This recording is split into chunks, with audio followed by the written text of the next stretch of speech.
Hello guys, welcome sa ating 7th video ng Shot All-in-One Counter. So ito na yung pinaka-last video kung saan papakita yung isa sa pinaka main features ng Shot All-in-One Counter. Ito yung maging counter ni Coin Hopper. So lahat ng nakikita nyo sa screen, ito po yung package natin. So sa price, makikita nyo sa description sa baba. So anong nilalaman ng ating package? First, yung 12 volts adapter na may customized header and switch. So, but may switch kasi itong module natin, pwede siyang mag-count by piso or by 5. Kaya pwede tayong, may selection mode tayo. Yan. Then, yung Shot All-in-One Counter, tabo, ginagamit siya para dito sa bibig ng coin hopper para mas maraming malagay na coins. Ganyan po. And coin hopper, syempre, na may customized sensor. Pinalitan ko po yung header niyan para maging plug and play na lang ng header natin.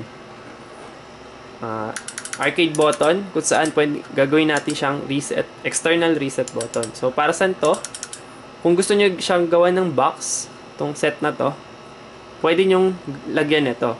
Para, kung gusto nyo na i-reset yung counter natin, hindi nyo nadudukutin sa loob para lang ma-reset. So, meron tayong extra headers doon kung saan natin ipa-plug to para nakaabang na lang to sa box natin. Pag pindot, reset na agad yung board natin.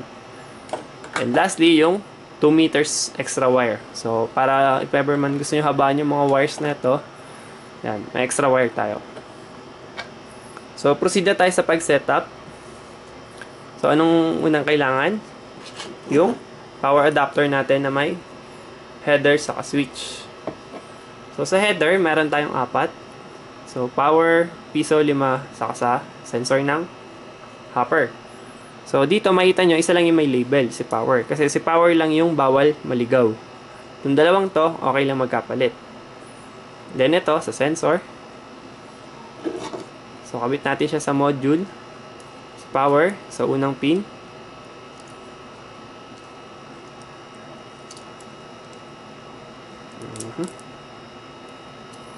Then, yung dalawang headers, kahit magkapalit sila, okay lang.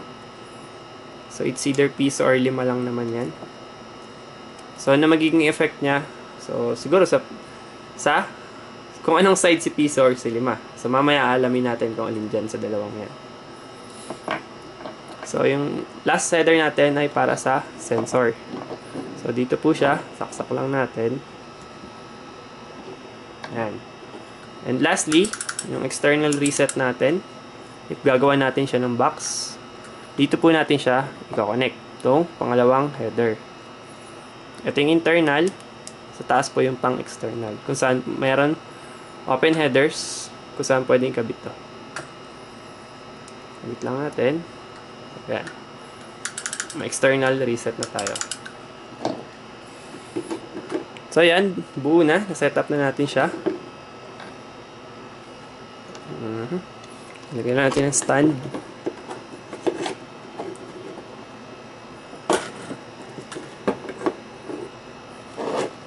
Yan.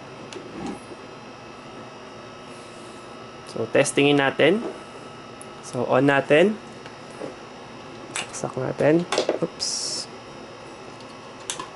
Yan. So, may current record siya na 100. I-reset lang natin using yung external reset natin. So, ito yun.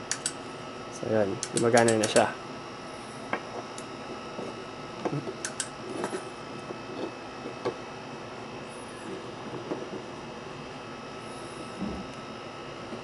Then, on natin si hopper. Pero bago yon, alamin muna natin kung anong side si piso sa si 5. So, try muna natin dito sa up. So, kuha tayo sample coin. Ito, piso. Testing natin kung piso ba yung kakount niya. So, 5. So, ibig sabihin, yung upper part natin, times 5 yung counting niya. So, ibig sabihin, opposite nun, sa baba, yun yung pang piso count natin. Testing natin kung by piso na siya. Ayan, by piso na yung count niya. So, testing muna tayo sa piso mode. So, reset natin. Ayan, 0 na. Bang tayo ng box. Kasi magsasample tayo ng maraming coins. Angat natin. Then, ito po. 100 peso coins. So, try natin siya ibuhos. And, titingnan natin kung accurate ba yung bilang niya.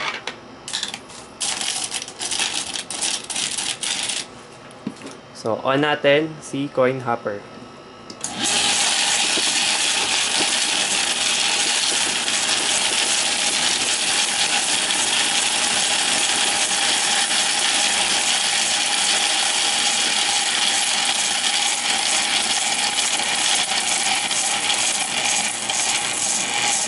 So, ayan. So, makita nyo, wala nang laman yung hopper natin. Sakto yung bilang 100. So, off natin. So, try naman natin sa 5 peso mode. So, nasa 1 peso siya. Switch lang natin sa up.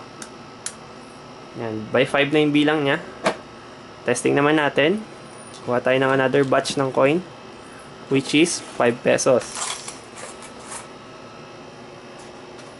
So, box muna. Pangsalo. And 500 pesos na 5 peso coin. So, 100 pieces din siya. 5 times 100, 500 pesos. So, check natin mamaya. Reset muna natin. Yan. Kung 500 talaga yung bilang niya dito. So, lagay natin sa hopper.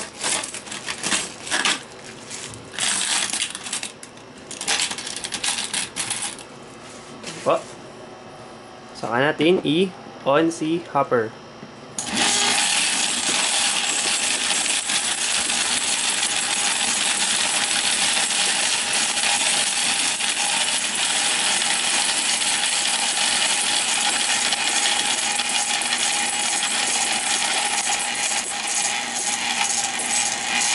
So, yun po.